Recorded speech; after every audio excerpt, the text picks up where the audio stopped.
চলে এসেছি পঞ্চম সেমিস্টারের আদরের স্নেহের ছাত্রছাত্রীদের কাছে। ডেমোক্রেসি অ্যান্ড ডিসেন্ট্রালাইজ যে পার্ট রয়েছে, পল সায়েন্সের দ্বিতীয় ভাগ রয়েছে, এইটা যারা যারা নিয়েছো তাদের জন্য একদম গুটি কয়েক কোশ্চেন এবং গুরুত্বপূর্ণ মোস্ট ইম্পর্টেন্ট ভাইটাল প্রশ্নগুলো নিয়ে চলে এসেছি।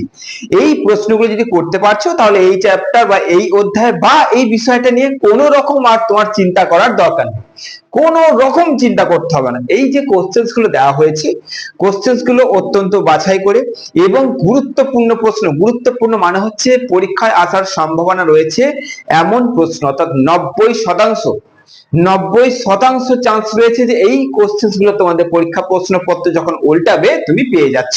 তো চলো বেশি কথা বাড়াবো না, তবে একটা কথা বলে দিচ্ছি, তোমরা একটা কাজ করবে, তোমরা এই যে ভিডিওটা দিলাম না, এই ভিডিওটাকে শেয়ার করবে। অর্থাৎ এই শেয়ার করবে কথাটা প্রত্যেক চ্যানেলে শুনে শুনে তোমাদের বোর হয়ে গেছে, সবাই নাকি বলছে শেয়ার করতে শেয়ার করতে। আমি সেই উদ্দেশ্যে শেয়ার করতে বলছি না যেটা আদার্সরা বলে।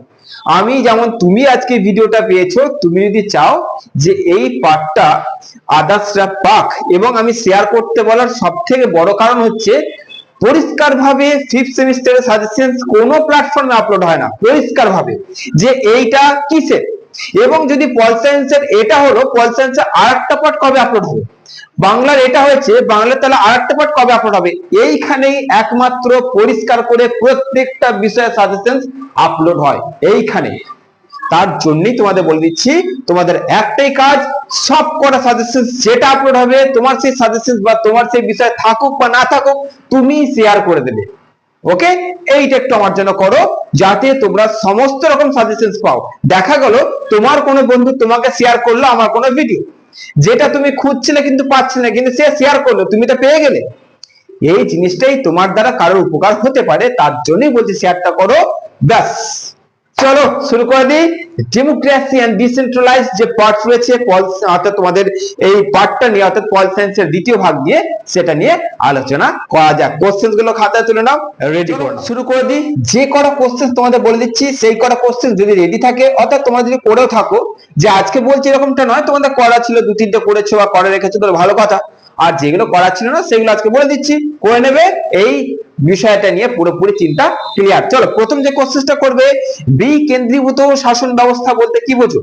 দ্বিতীয় প্রশ্ন, বিশ্ব অর্থনীতিতে আইএমএফ এর ভূমিকা কি, কিভাবে বিনিময় হার নির্ধারণ করে, অর্থাৎ হচ্ছে যে দারিদ্র দূরীকরণ যেটা আছে, যে এই আইএমএফ কিভাবে দারিদ্রকে দূরীকরণ করছে, বিশ্ব ব্যাংক, অর্থাৎ এই জিনিসগুলো সব একই কোশ্চেন, ইন্টারন্যাশনাল মনিটর ফান্ড সব একই কোশ্চেন, অর্থাৎ আইএমএফ নিয়ে যা কোশ্চেন যেগুলো বললাম সেগুলো সবকটা একই রকম, একই কোশ্চেন। ওকে, নেক্সট করছো 3 নম্বর, গ্লোবাল সিভিল সোসাইটির মূল বৈশিষ্ট্যগুলি লেখো।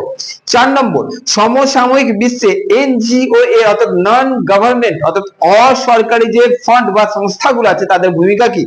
নেক্সট, স্থিতিশীল উন্নয়নের মূল লক্ষ্য কি, অর্থাৎ সাস্টেইনেবল ডেভেলপমেন্ট গোল। যদি এইভাবে তোমাদের কোশ্চেনটা দেয় তাহলে এই কোশ্চেনটাই, ঘুরিয়ে যদি দেয় সাস্টেইনেবল ডেভেলপমেন্ট গোল এইভাবে দেবে, ওইটাই হচ্ছে এইটাই, যে স্থিতিশীল উন্নয়ন। নেক্সট হচ্ছে রাষ্ট্র ব্যবস্থার বিবর্তন সম্পর্কে টিকা লেখো। বিশ্ব দারিদ্র দূরীকরণে গৃহীত পদক্ষেপগুলি আলোচনা করো। নেক্সট প্রশ্ন, নয়া এবং পুরাতন সামাজিক আন্দোলনের পার্থক্য লেখো। এটা বৈশিষ্ট্য মতন করে রাখবে, সুবিধা হবে। ওয়াইটিও অর্থাৎ ডব্লিউটিও, ওয়ার্ল্ড ট্রেড অর্গানাইজেশন, এর উপর টিকা লেখো। অর্থাৎ সুশাসনের মৌল উপাদান একই।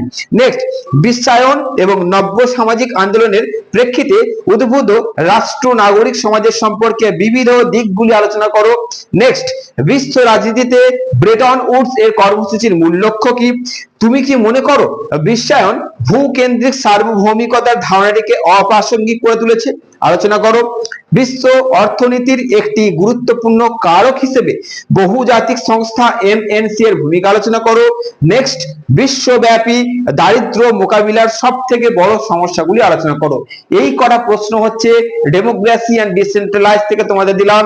এই কটা প্রশ্ন করছো পল সায়েন্সের এই বিভাগটা যাদের যাদের রয়েছে তাদেরকে বলে দিচ্ছি, তোমাদের চিন্তা করতে হবে না, পরীক্ষা দুর্দান্ত হবে, চরম হবে, পরীক্ষা তোমাদের যথেষ্ট ভালো হবে। এক্সাম হল থেকে হাসি মুখে অবশ্যই তোমরা বেরিয়ে আসবে। আর এর যখন 2 মার্কস দেবো তখন তো চিন্তাই নেই, 2 মার্কস গুলো তো তোমাদের আসবেই। তোমাকে যখন দেবো ওখান থেকে অনেক কটা কমেন্ট পেয়ে যাবে আশা রাখছি। তো চলো বেশি কথা বলবো না, একটা কথাই আবার বলে দিচ্ছি, শেয়ার করো শেয়ার করো আর শেয়ার করো। চলো ভালো থেকো সুস্থ থেকো, দেখা হচ্ছে পরবর্তী এরকম একটা গুরুত্বপূর্ণ ভিডিওতে।